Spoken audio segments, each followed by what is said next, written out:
right.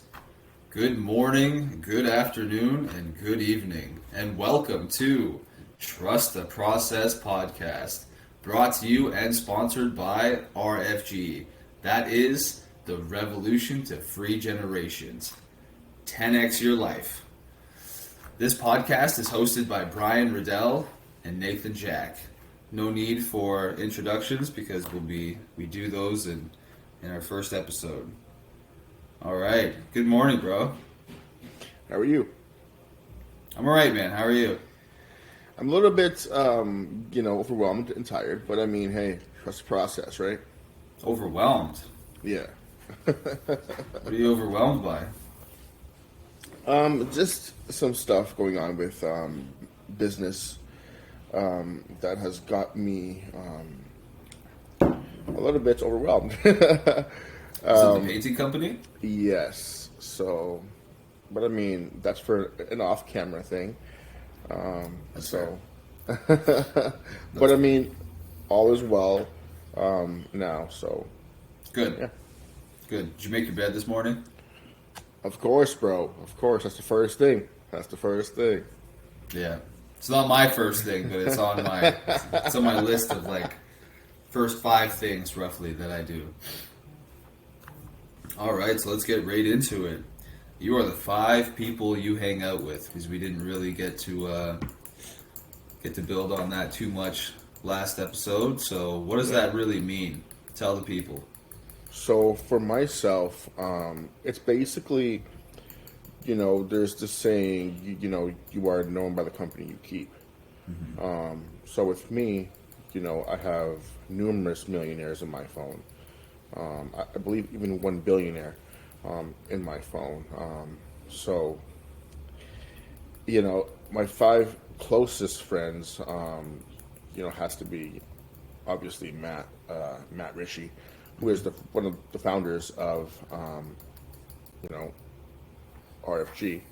Yep. I have obviously my brother-in-law Tyler. I won't say anything else. Who he actually is, but yeah. Yeah, I have Tyler. I have another business partner of mine. And what is that? What just happened? You cut out for a second. I'm not entirely sure why. Okay, named Jason Carruthers, and he is the reason why Ziplash even exists. Yes. So he's been on Dragon's Den numerous times. And he's really a self-made, man. Mm-hmm. So next comes Mark, and Mark LaRochelle is also a self-made millionaire. But he had a pizza shop, when he was 21, and sold that. Wow. Sold that, and now he's making millions now, in his late to early 40s. You know what I mean? It's just people like that you have to have around you, with the same mindset and vision that you have for yourself. Mm-hmm. You know what I mean? That's really my main guys there. I've also forgot this guy. His name is Ed. Now, Ed, he recently, and I say that in the past maybe 3 years, has sold a $300 million company. Wow. Yes. Nice. Yes. He was also a partner in a previous business of mine. So, like, all these guys, help me, become, a good businessman, right? So, I mean, what about you? Who are your 5? Yeah, well, I was just going to build on that point a little bit because we're aspiring businessmen ourselves. Yeah. It's good to keep successful businessmen in your circle so that they can influence you. teach you. You know, if you're number 6 in that group of 5, you will become the 6th successful businessman out of that group. Absolutely. And so myself, the kind of the 5 people I keep on there's you. I'm working on building my circle back up. I had just cut it down not that long ago because there was a lot of nonsense people in my life. There was a lot of, there's a term out there, part-time people. I don't know, have you ever heard that one personally? Yes. Yeah, they're only meant to be in your life for, yes. you know, a part of it. Yes. They're not meant to be in your life for the whole thing. And I have got rid of those part-timers numerous times. You know, those are, you know, the easiest ones to let go. You know what I mean? Once you realize that that's what they are, they're part-time individuals, then I would say it's easy to let them go. But the recognizing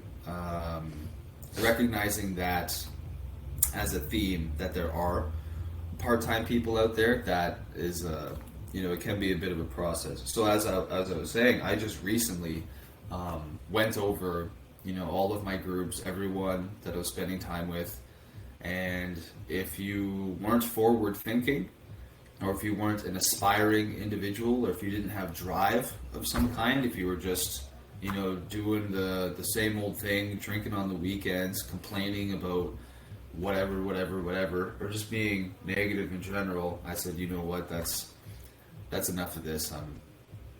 I'm restarting my circles. So now, through RFG, it's essentially the same thing. You know, we've got Matt Ritchie, Tommy Ooze, yourself, Rudy Gunn, shout out to him, Zachary Morden, shout out to that guy as well. These are all RFG people. These guys are, you know, entrepreneurs, they're businessmen, they're driven. You know, they constantly push me to strive to be better. Absolutely. Yeah, they've all also within the company, they're running big teams. So, you know, that's something that I want to be doing. I'm working myself into a leadership position. So it's good to have people around me that are already leaders and I can look up to them. Absolutely. Right? I can gain mentorship from them. So this segues nicely into our next point of different methods or ways to improve oneself. And one of the points well into it was spending time with quality people. Right? Because spending time with quality people, not a quantity of people, will ensure that, you know, you have quality in your life. You've got access to things that you didn't even know were capable.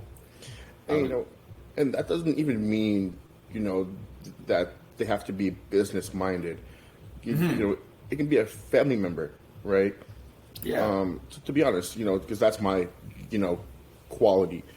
You know, it can be, you know, family. It can be, you know, a spouse, right? Those people who are there to like cheer you on, right? And always be happy for what you are doing, even though they may see different. But they're always there to cheer you on as quality people, right? 100%. 100%. So what other methods or ways of self-improvement do we really think there is? What do we got? There's a lot. So there's a lot. There really is, man, because as a human being, you never stop getting better. And look, you know, like it really hits home. You never stop getting better. You know, so for me, honestly, the spouse I have now is very smart. You know, a very smart person. So I'm learning from her things that I didn't even know about business. Although I've been successful in business, I've been learning from her, you know, like a lot. You know, the back end of stuff, right? So, I mean, that is one. How So, about the start to our day? If we were to start our day, different ways, would we see self improvement? So, like we say at the beginning of every show, did you make your bed? How is it that you're waking up? Right? Do you wake up with an alarm clock, or have you found a healthier way to wake up? Do you let the sun be your alarm clock? so it's funny that you ask that. So, my dad taught me at a young age to tell your mind, hey, listen, wake up at 6, wake up at 7. Every night before bed, tell yourself the time you want to wake up, and you will wake up at that time. Interesting. And it works. Interesting. I'm not going to sit here and tell you, hey, I don't use like alarm clocks because I do, but most of the time I use my, self-talking in my brain to trigger me to wake up at a certain time. Your internal clock. Okay, that's a new method. I'm gonna have to try that Honestly, one out. bro. Something I've been doing before bed, instead of telling myself to wake up at a certain time, I'm doing what do you even really call it? I feel like attracting, Okay? basically. So this is what I'll do. I'll imagine a stack in my hand, like $100,000, right? Okay. All in hundreds. Okay, so I'm holding it in my hand, and then I'm standing at a table usually, and while I'm lying down, getting ready to fall asleep, I'm just counting it. 100, 200, 300, 400. Okay. 1,100, Okay. 1,200, all the way up until I pass out. Right? We're working on attracting that, that monetary success. Right? We're not counting 20s, we're not counting 10s. No, we're counting those browns, baby, hundreds. Absolutely. Those Hundreds. Benjis, Yeah, the Benjis, yeah. For sure, buddy. For we sure. like Benjamins around here. Of course. And it's funny because Steve Harvey says that people who have wealth, and power don't sleep. And there's 24 hours in a day. If you're sleeping, 8, 9 hours a day, well, what's left? Right? Yeah. know Yeah, what I you've mean? only got another 18. Wait, jeez. Can I? Like 16 hours left of your day. what's left? Do you know what I mean? And Yeah. then you go to work, and then you work another 8 hours. You're familiar with What? Ed Milet, right? Yes. Okay, so I'm fairly certain it's Ed Milet that says this or does this, but I'm pretty sure he'll sleep 3 to 4 hour segments, right? And he breaks it down like this, and I'll paraphrase, not directly quote him because I'm sure I'm slightly off in something, but whatever, we get the general gist of it. So you sleep 3 to 4 hours, right? And then maybe you're going to work 6 to 10 hours. Okay, so now let's go 4 hours of sleep, 6 hours of work. You're now at a 10-hour day, and you're going to sleep for 4 hours again, work for another 6. Well, now you've had 2 days, but you're only at 20 hours spent so far. And then you're going to sleep for another 4 hours, and then start your next 6. Well, now you're on your third day in one 24-hour period, right? You can get so much more done, and saying this and not actually doing it myself is super hypocritical, but it's just a point But to be it's making. a fact. It's a fact. It's a point to make.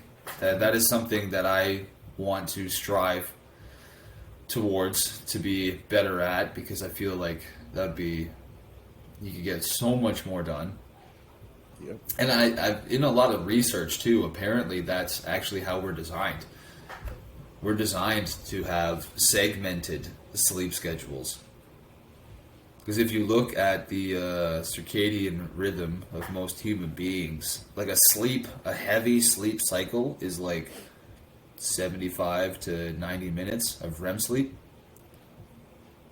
right? So an hour and a half tops of like deep REM sleep is like a good average for people. Yep. So why are we doing several segments of that in one stretch? It seems silly. Very true. Very true. Yeah, Very man. true. But to go back to go ahead. But sleep, though, don't get it twisted, guys.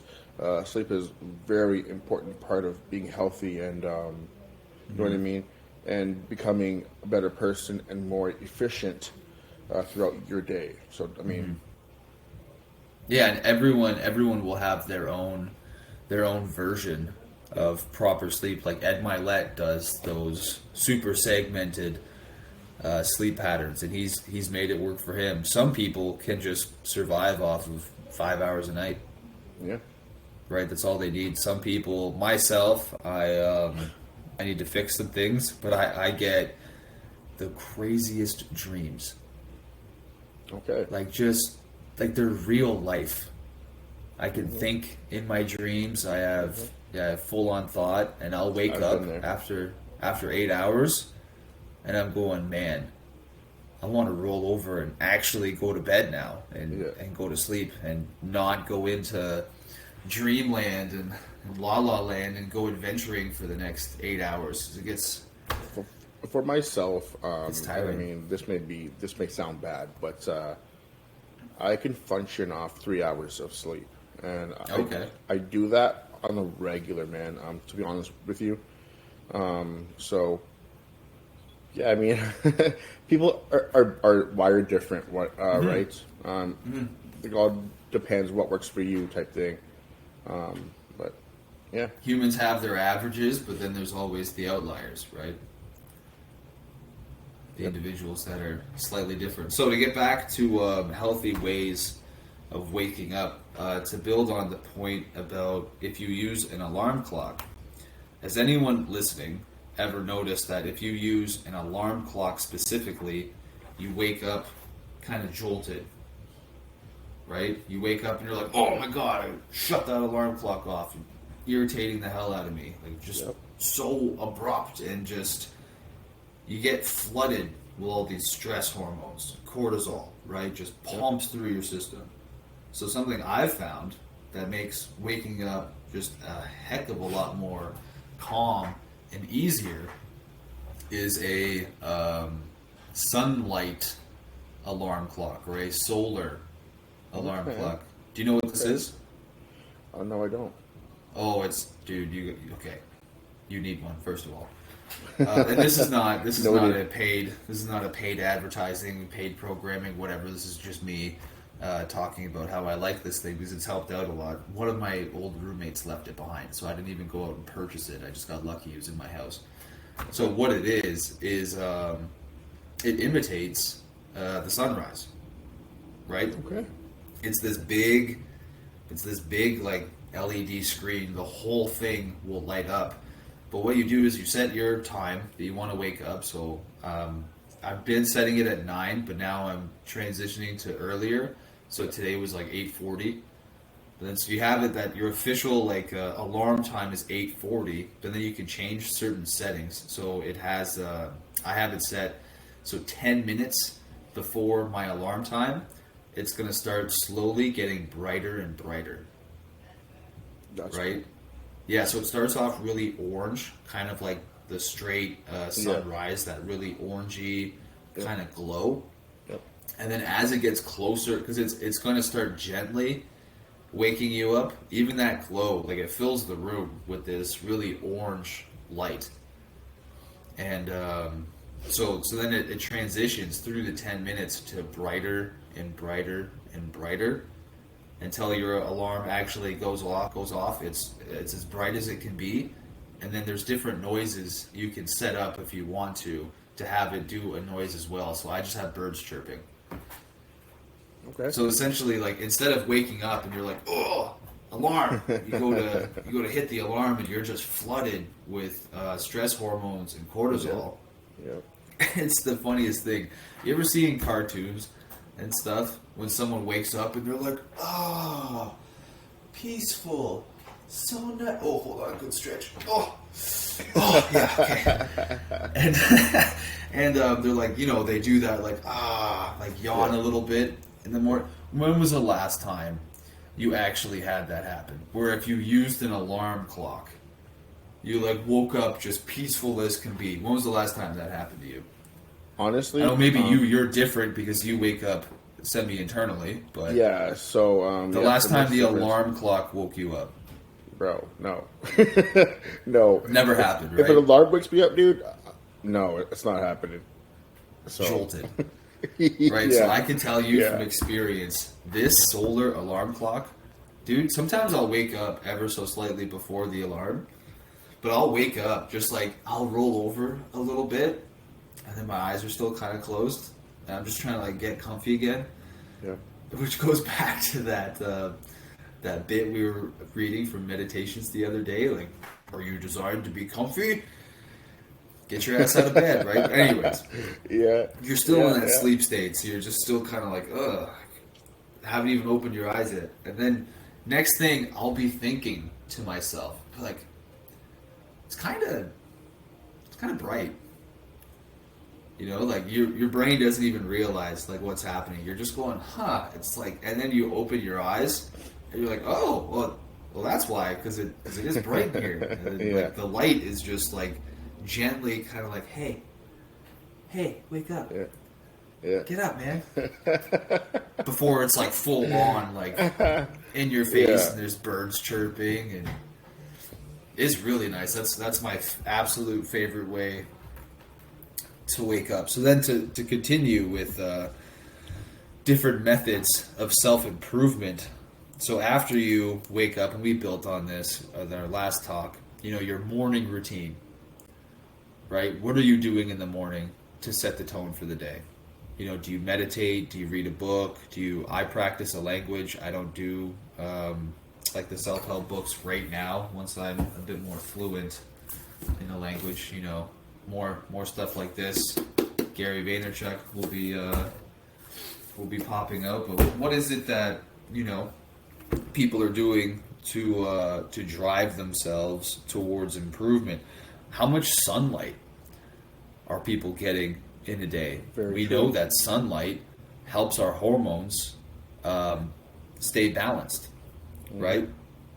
How often are you taking your shoes and your socks off and getting connected to the earth? And I don't mean standing on concrete, I mean standing in a patch of grass, right? We know through research that if you have a pH imbalance, and most people in society do because you're consuming stuff that throws your pH completely out of whack. Yep. If you stand in grass barefoot for half an hour to like 45 minutes, you go completely neutral in pH. Okay. Right? Like the average cancer patient is acidic.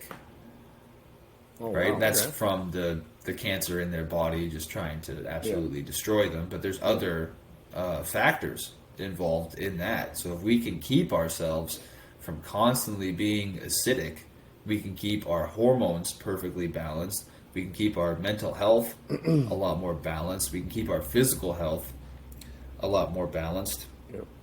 And then from there, you're just feeling like a human being, Yep. right? Yep. You're just cutting out a little bit there, but it should be fine. Let's see. Also, another way of improving oneself, I like to say this as like a mantra. If you want to feel good, you gotta look good. Yeah, absolutely. Right? Absolutely. So get your nice clothes out of the closet. Get them nice and pressed.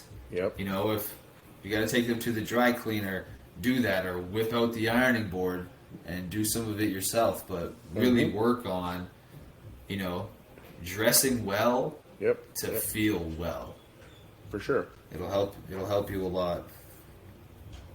Absolutely. And then working out. Yeah, working out. I mean, Don't worry, bro. We'll get you back into it. no one likes to do it, but for me, I mean, to what extent? To what extent? Okay. for me, I like doing it, to be honest with you. It's just the process, and that's what this podcast is about, is trusting the process.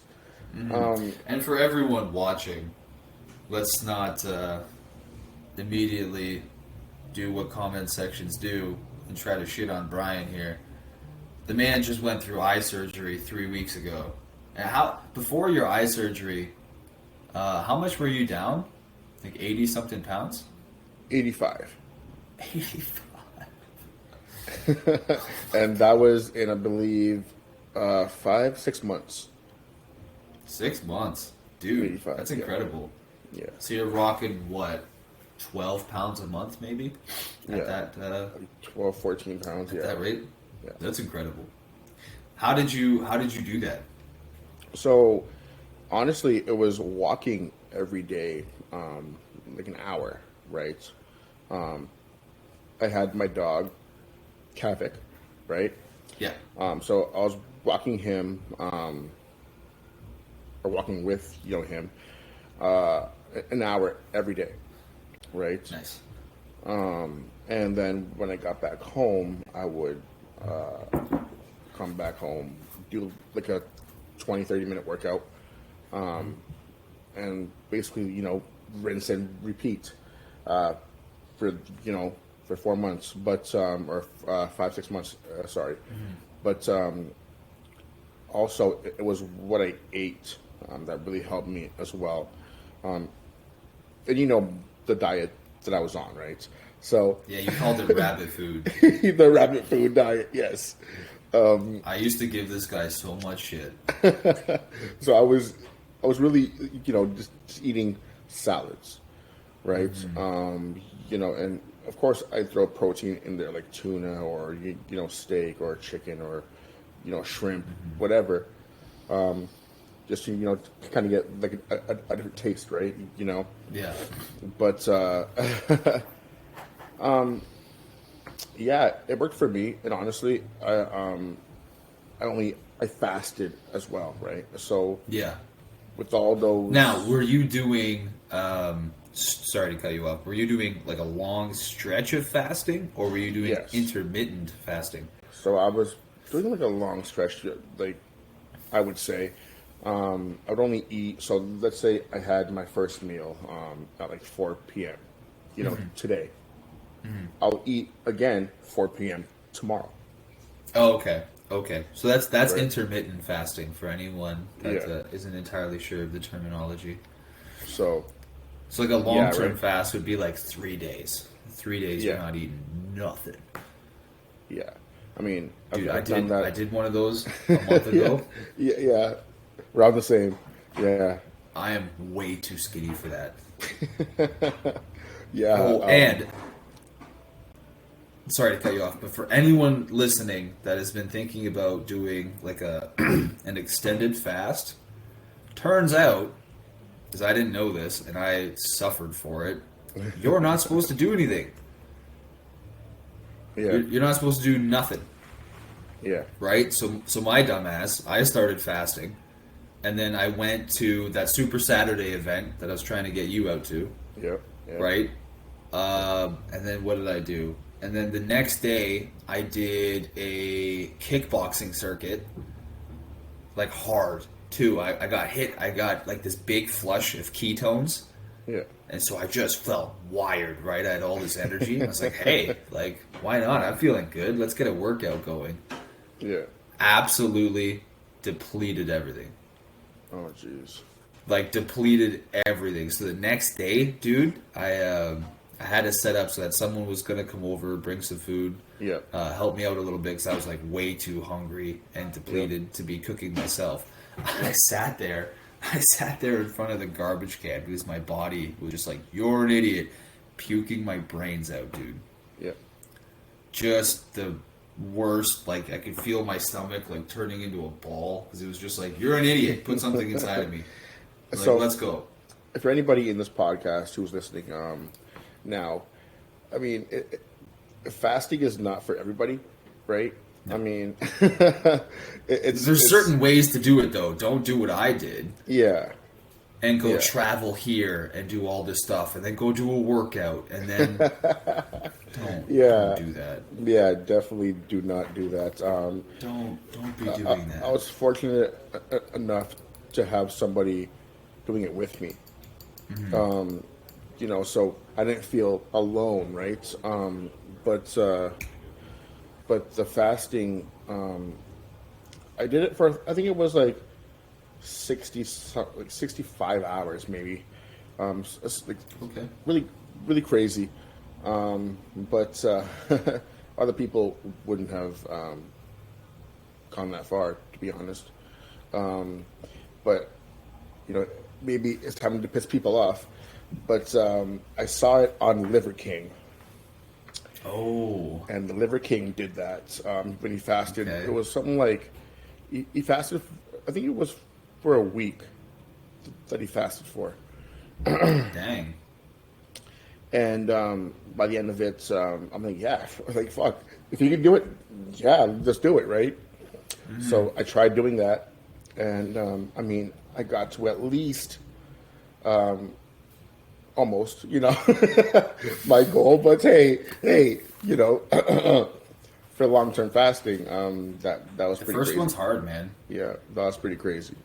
The first one's hard. Trick that I am gonna start using whenever I do longer fasts now is I'm gonna be making homemade soup stock, Okay, sure. right? Yeah. Because then at least you're still pulling in some nutrients and a little bit of salt as well and some fat, right? Make a nice fatty soup stock. And at least then your brain is still able, and your nervous system is still able to pull in Yeah. some nutrients because, man, it is That's the one thing too rough. that I was doing was I was drinking basically salt water. You know what I mean? Oh, okay. Smart. Yeah. Super smart. I was drinking But- salt water, so Let's build on Liver King a little bit. Why not? let's do Do we it. want to be controversial, or what do we want to do here? Let's do it. What are we doing? So, okay, let's first of all break it down because anyone watching, I'm sure we all might know who Liver King is, right? And so many people are out there shitting on this guy Yeah. Yeah. for a marketing campaign Yeah. that he started, right? So obviously he's a blasted to the nines with testosterone and HGH, right? But that was the marketing side of it. Because Yeah. he's like, look at me, I'm all deezed up. I eat organs. I do these barbarian workouts. I do ice baths and stuff. But people have been focusing so much on the imagery and just himself to try and shit on him as a person because he was taking steroids and using HGH. But are we listening to anything that he's saying? That's true. Like, what was he saying? He touched on a few things that we touched on, or will be touching on. It's in the notes here.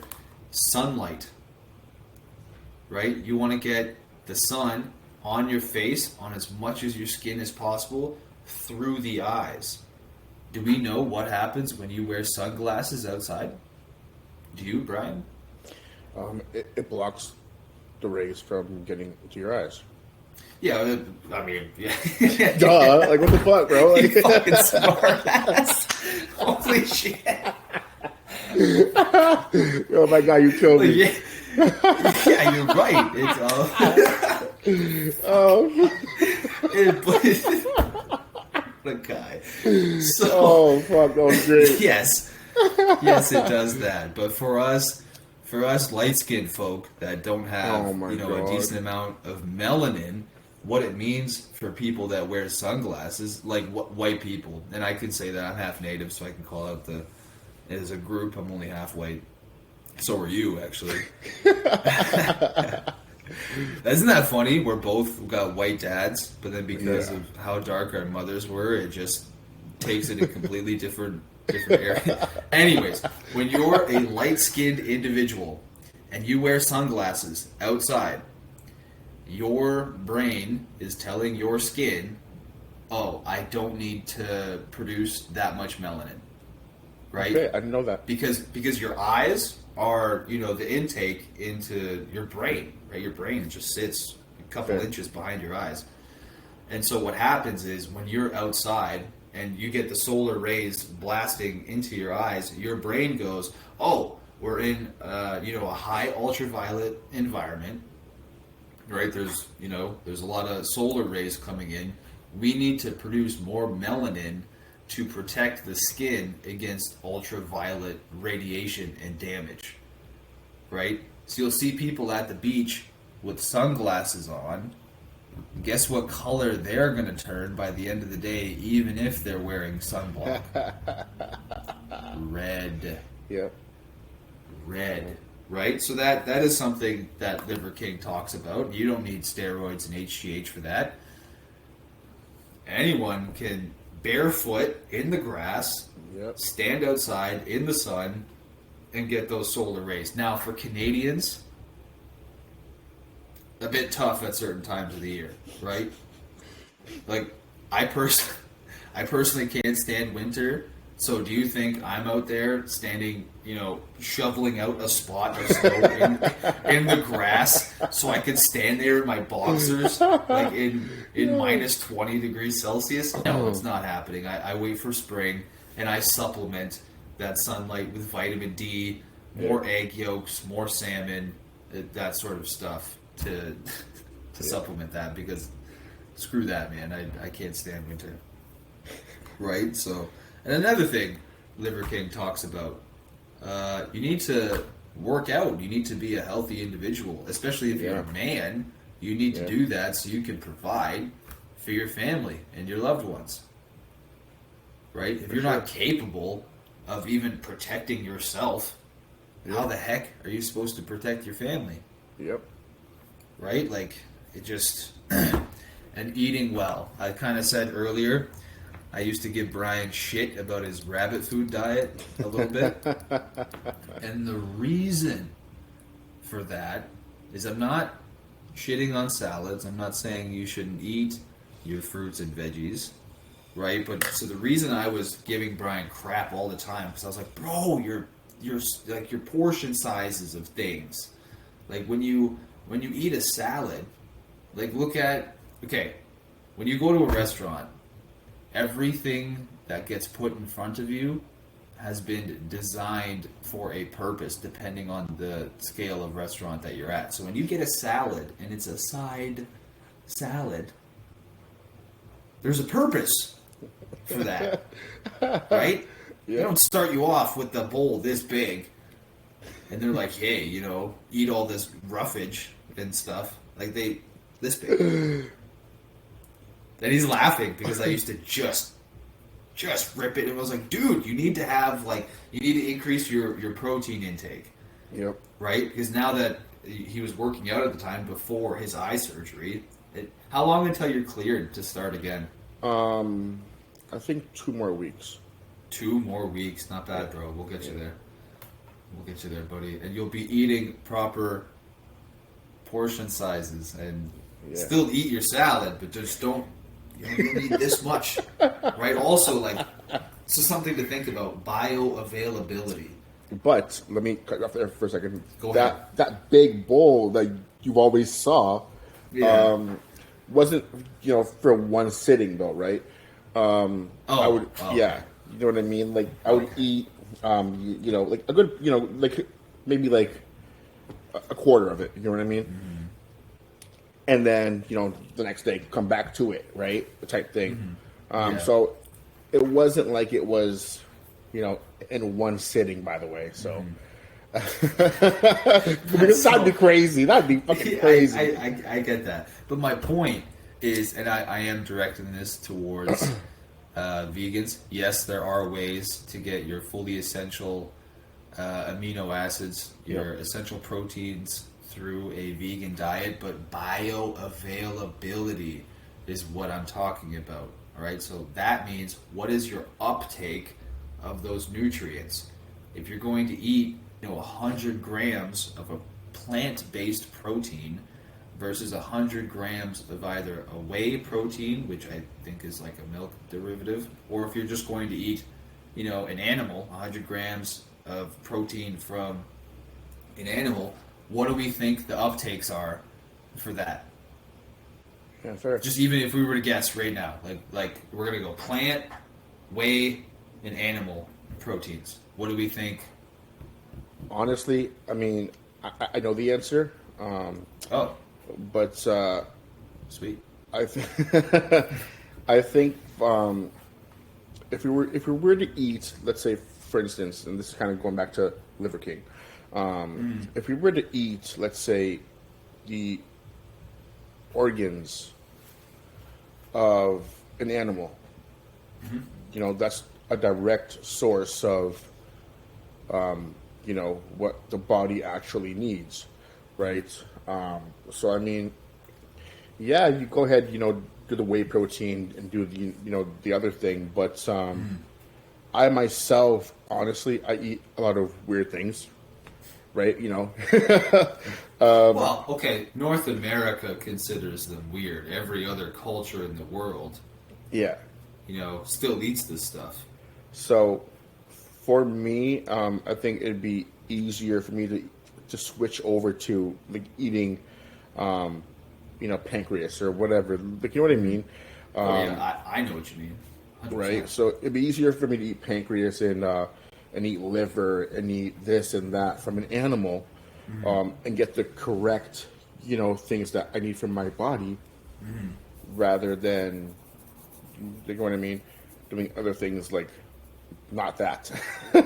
Yeah. So to get back to the question and the point, basically, whey protein is the highest bioavailable uptake of protein. I can't remember the exact percentages off that, but the one percentage I do remember, if you're trying to get plant-based proteins, your optimal bioavailable uptake is 15%. Okay. 15%. This is for proteins specifically, Yeah. right? And if we look at the structure of a plant versus the structure of a mammal, basically, the cell structure, the plants all have a cell wall, right? Then with a very, very thin cell membrane on the inside of that cell wall. That cell wall is made of just about the same materials, but in different sequences than what bug casings are made of. Chitin, Okay. right? And as we can see in a lot of these fads and these frickin' elitist Hollywood losers trying to entice everyone to eat more bugs, but only certain cultures can actually handle the breakdown of that chitin and the cell wall, because for these certain cultures, they've been doing it for thousands of years, right? They've mutated in a way that they specifically can break this stuff down. But that's why our bioavailabilities are so low in everyone else when it comes to pure plant-based proteins. And I'm not personally saying everyone should switch over to the carnivore diet, but I'm saying we have a diet and a recommended healthy diet for everyone, our averages, for reasons, right?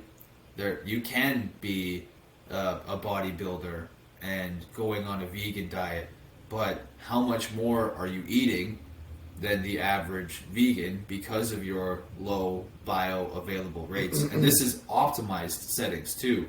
Optimally, you're at 15%. That's if your hormones are optimized. That's if your sleep is optimized. That's if, every other system in your body is actually optimized, right? At best, you're going to be getting 15%. Your highest is whey, and your second highest uptake is animal-based proteins. So, I'm sorry to tell you, vegans, but in order to get your sorghum, portobello patty, your monoculture crops, right? You're aware that we have to kill absolutely everything that lived in that area to not, because they like to eat what you eat. So if you've got a field of whatever the hell it is that you're consuming, everything else in the area also wants to consume that. So the farmers, whether you ask them or not, are going to exterminate everything, unless you're buying from a organic system of like farming where they do everything. They've got goats, they've got cows, they've got pigs. They circulate everything. They do crop rotations. They actually feed the soil every now and then. Then you're going to get, high nutrient uptake. But if you're just monoculturing things, one. So if you just got, a cornfield, right? If some virus comes by and hits that cornfield, the whole thing is done because there's no genetic variation in that. Yep. So now we've got fields of, whatever it is that they're using, multiple fields because we're not just eating one thing out here, but like we're damning ourselves for a fad.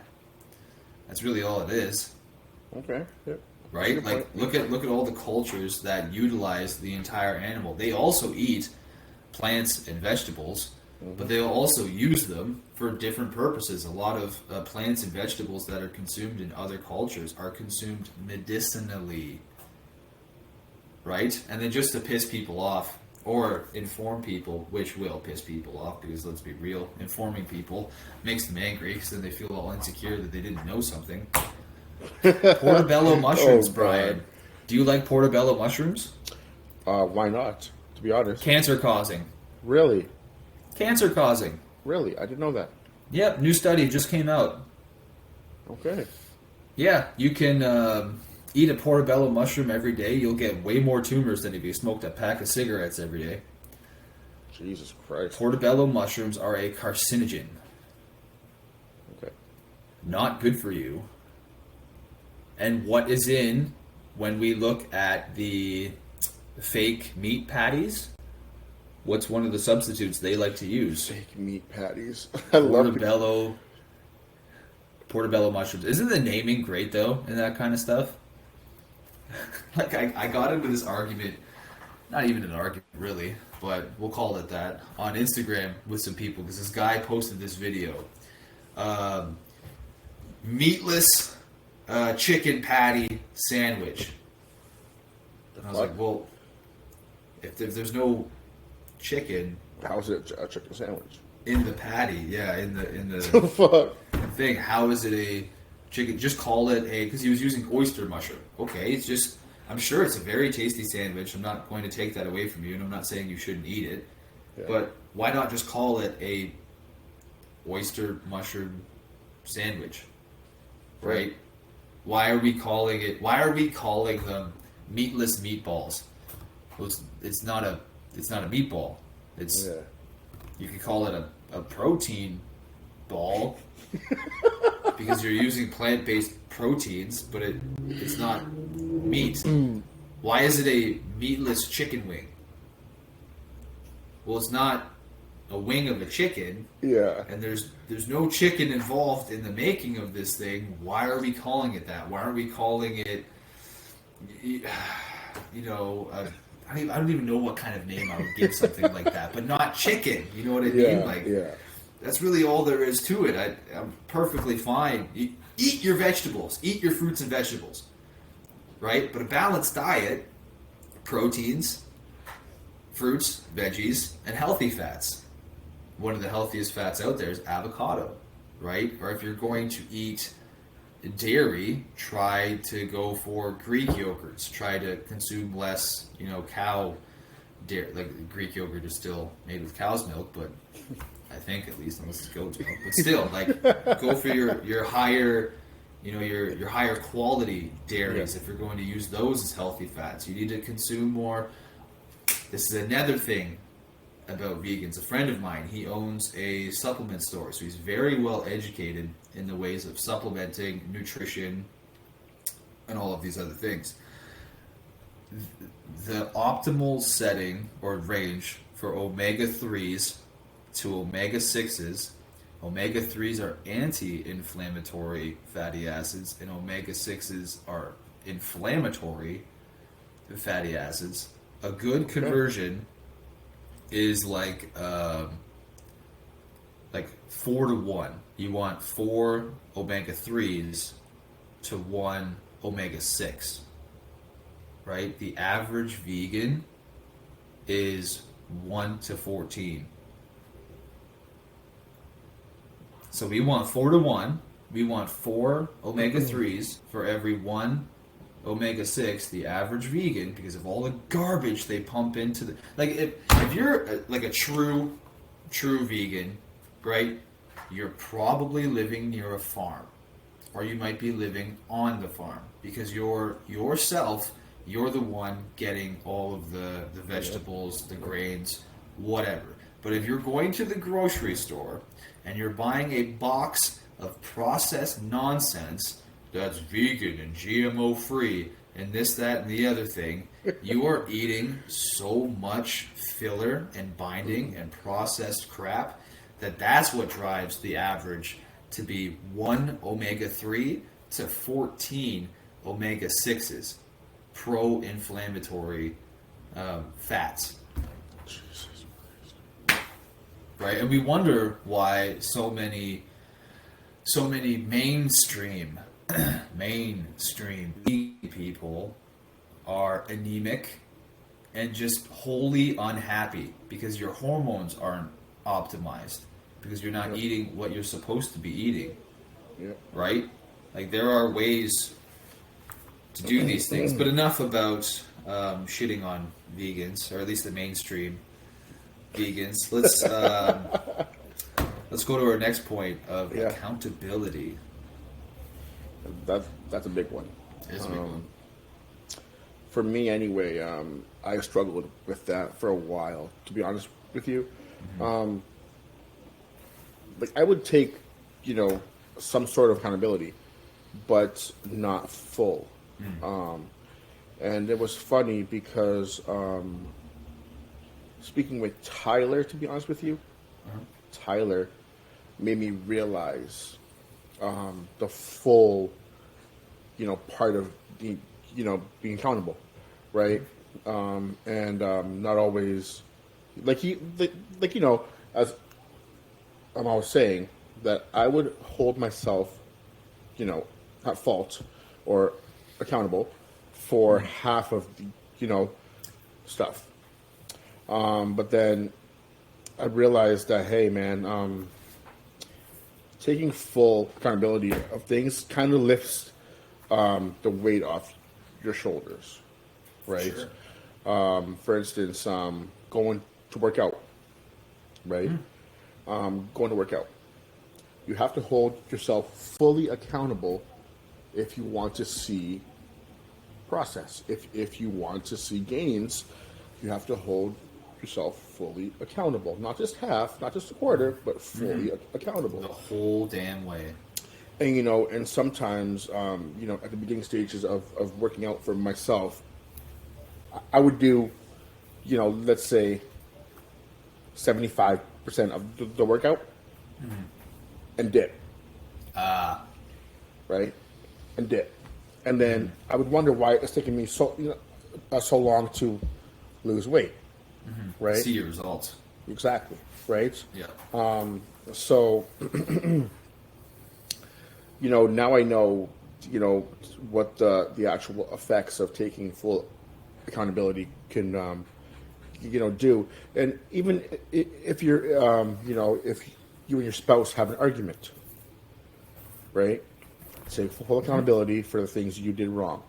Because at the end of the day, I always tell, my spouse this now, is that I don't want to go to bed mad at her. Right?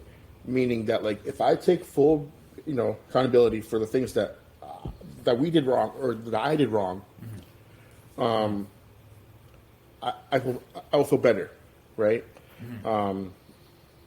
That's just kind of my thing about full accountability, is that it's very important for you to grow as a person by taking full accountability of everything that goes on in your life in order to better yourself and kickstart the process. And it takes two to tango. Yep. Each person has to match that accountability, right? You can't just have one person constantly taking it upon themselves, being like, yeah, I'll be accountable for everything, and then the other person is just like freeloading off of that. Yeah. You can't have that. That's not a healthy a healthy relationship. Each person has to match that energy and I be did just that. as accountable. I did that for 7 years. Yeah, 7 years, my friend. I know. You know, so as I said, talking to Tyler kind of made me, realize, my full accountability was not there. So yeah, I mean, Let's. I think this ties in well. Let's see if we can make it tie in well. I've got meditations here from Marcus Aurelius. let's go, baby. I've only got a couple minutes, so I got to try to wrap this Yeah, up. yeah. I got a call to hop on. When jarred Same. unavoidably by circumstances, revert at once to yourself. And don't lose the rhythm more than you can help. You'll have a better grasp of the harmony if you keep going back to it. Interesting, right? This how guy's a to stay- genius, bro. This guy is just Isn't he? fucking. He's a genius. Isn't he? So this kind of, you could easily tie this into how to stay accountable Yep. to oneself, Yep. right? How to stay true and accountable to you, Yep. right? When jarred unavoidably by circumstances, revert at once to yourself. And don't lose the rhythm more than you can help. You'll have a better grasp of the harmony if you keep going back to it. And let's see if this one ties in. Let's just see what we can get out of this one.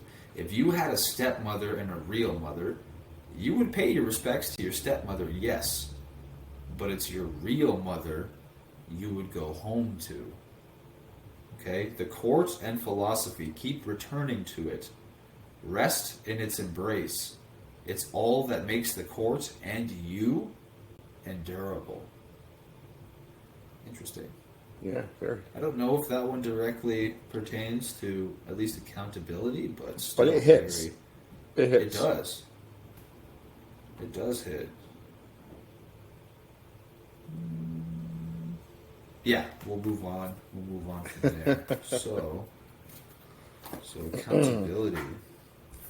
All right, let's quickly close this off with just a note about embracing failure.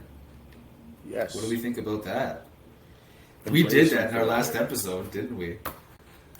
Embracing failure. And Eh? it's okay to fail. Yeah. Our last we, episode, we man? really did. If you guys saw the first episode, it was something crazy. Okay. It was all over the place. And that's prime example of failure. But hey, we're still here. It's part of the process. But you we know? embraced it. We did. We We definitely embraced embraced it. We're making it part of the process. That's it. So yeah, I mean, it's okay to fail, guys. To be honest, people who are wealthy and rich now, they're not just hit it right off the bat. You know what I mean? Nope. And once again, it's maybe time to piss people off. Look at Donald Trump. Okay, that guy failed in numerous fucking.